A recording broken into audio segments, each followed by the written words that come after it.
શ્રી તુલસીદાસજી કૃત રામાયણ યાજ્ઞવલ્કલજી ભરદ્વાજજીને કહે છે કે હે મુનિ, નારદ મુનિને પણ પ્રભુ સ્મરણ કરતાં કરતાં એક વખત હિમાલયની તળેટીમાં આવી ગયા અને ત્યાં તપ કરવા લાગ્યા તો ઇન્દ્રને અકળામણ થાય. એના માટે મોરારી બાપુ એક ઉદાહરણ આપે છે કે એક ભિખારી રસ્તા પર બેસીને ભીખ માંગતો હતો. એક માણસ ત્યાંથી નીકળ્યો. ભિખારીએ કહ્યું કે હું બહુ ભૂખ્યો છું, મને કંઈક આપો ને. પેલા માણસના ખિસ્સામાં ચણા હતા એટલે એણે મુઠ્ઠી ભરીને ચણા ભિખારીને આપ્યા. ભિખારીએ ચણા હાથમાં લીધા.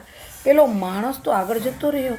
ભિખારીએ જોયું તો ચણા સાથે એક ચળકતી સોનાની ગીની આવી ગઈ હતી. ભિખારી ખુશ થઈ ગયો. તેને થયું આજનો દિવસ બહુ સારો લાગે છે, પરંતુ અંતર એને એ રાખવાની ના પાડવા લાગ્યું.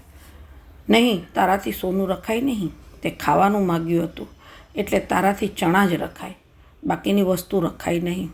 મન કહે સોનાની ગીની રાખી લે, વટાવી લે. આત્મા કહે નાના, ગીની પાછી આપી દે. આખી રાત આત્મા અને મનની તકરાર થઈ. સવારે ભિખારી બહુ અકળાઈ ગયો. આખી રાત સૂઈ ન શક્યો. ઉઠીને રોજના નિયત સમયે નિયત જગ્યાએ આવીને બેસી ગયો.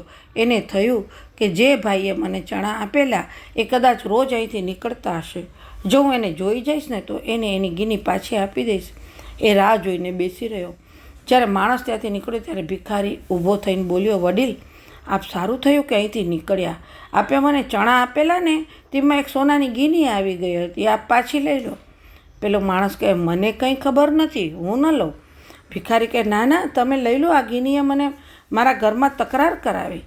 તમારે ભિખારીને વળી ઘર કયું? તકરાર કોની સાથે? નહીં, આ મારું દેહ છે ને એ ઘર છે ને એની અંદર તકરાર ચાલે છે, મનની અને આત્માની. મેં ખાવાનું માંગેલું, તમે ચણા આપ્યા, તે બરાબર, પણ ઘીની ભૂલમાં આવી છે. તે રાખું તો લૂંટ કહેવાય ને. અનિતિનું ધન સુખ આપી શકશે પણ શાંતિ નહીં. જેને શાંતિ જોઈતી હોય ને તેણે સત્યનો રાહ પકડવો જોઈએ. જ્યારે કોઈનું તપોબળ વધે છે ને ત્યારે ઇન્દ્ર અકળાય છે. કામી અને લોભી મનુષ્યો નિર્ભય ન હોય. આથી ઇન્દ્રએ નારદની સમાધિમાં વિક્ષેપ નાખવાની તૈયારી કરી. કામદેવને બોલાવીને કહ્યું કે આપ જાઓ, નારદની સમાધિ તોડાવો. કામદેવ તૈયાર થયા. અપ્સરાઓને લઈને હિમાલયની તળેટીમાં આવ્યા. ત્યાં વસંત ઋતુનું નિર્માણ કરી અને નારદજીની સમાધિ તોડાવવા અનેકવિધ પ્રયાસો કર્યા, પરંતુ નારદજીની સમાધિ ન તૂટી. કામ કલા કછુ મુનિ ન વ્યાપી, નારદની સમાધિ તો અખંડ રહી. वो समा क्या बुझे जिसे रोशन खुदा करे, જે દીપને ભગવાન જલાવે તેને કોણ બુજાવી શકે. કામદેવ થાકી ગયો. અપ્સરાઓને કહ્યું નૃત્ય બંધ કરી દો, નારદજીની સમાધિ આમ નહીં તૂટે. કામદેવ હારી ગયા. પછી તેઓ એક પુષ્પનો હાર લાવી અને પ્રશંસા કરતા નારદજી પાસે આવ્યા અને વારંવાર પ્રણામ કરીને બોલ્યા, ધન્ય છે મુનિવર તમને, ધન્ય છે તમારા તપને. શિવજીની સમાધિ તોડાવનાર કામદેવ આજે તમારા ચરણોમાં હાર પામીને આડોટી રહ્યો છે. અને નારદજીની સમાધિ છૂટી ગઈ. જ્યાં કામદેવ હારી ગયા ત્યાં 3 વસ્તુ સફળ થઈ ગઈ. એક પુષ્પનો હાર, બીજું પ્રશંસતાના શબ્દો અને ત્રીજું વધારે પડતા પ્રણામ. લોકો બહુ પ્રણામ કરે અને જો સાવધાની ન હોય તો પતન નક્કી. પુષ્પનો હાર ગળામાં પડે અને સાવધાની ન હોય તો તકલીફ. અને પ્રશંસા પત્રો, પ્રમાણ પત્રો, પ્રશંસાથી અંદરથી ખૂબ આનંદ આવે. એક શિલ્પકાર હતો. એ ખૂબ સુંદર મૂર્તિઓ બનાવતો હતો. એને એક જ્યોતિષી મળ્યો. એણે શિલ્પીને કહ્યું, બરાબર 3 મહિના પછી આ તારીખે આ સમયે તારું મૃત્યુ છે.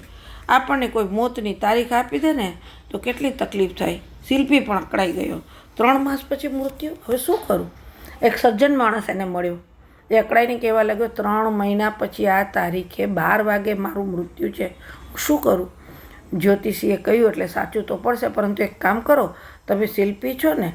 હા, બિલકુલ તમારા જેવી 8 મૂર્તિ બનાવી લો. પછી તમારા મૃત્યુના સમય પહેલાં 4 મૂર્તિ જમણી બાજુ ઊભી રાખજો અને 4 ડાબી બાજુ ઊભી રાખજો. વચ્ચે તમે મૂર્તિની જેમ ઊભા રહી જવાનું. યમદૂતો તમને લેવા આવશે ને ત્યારે મૂર્તિમાંથી તમને ઓળખી જ નહીં શકે અને તમારા બદલે કોઈ મૂર્તિને હાથ લગાડી દેશે તો તમે બચી જશો.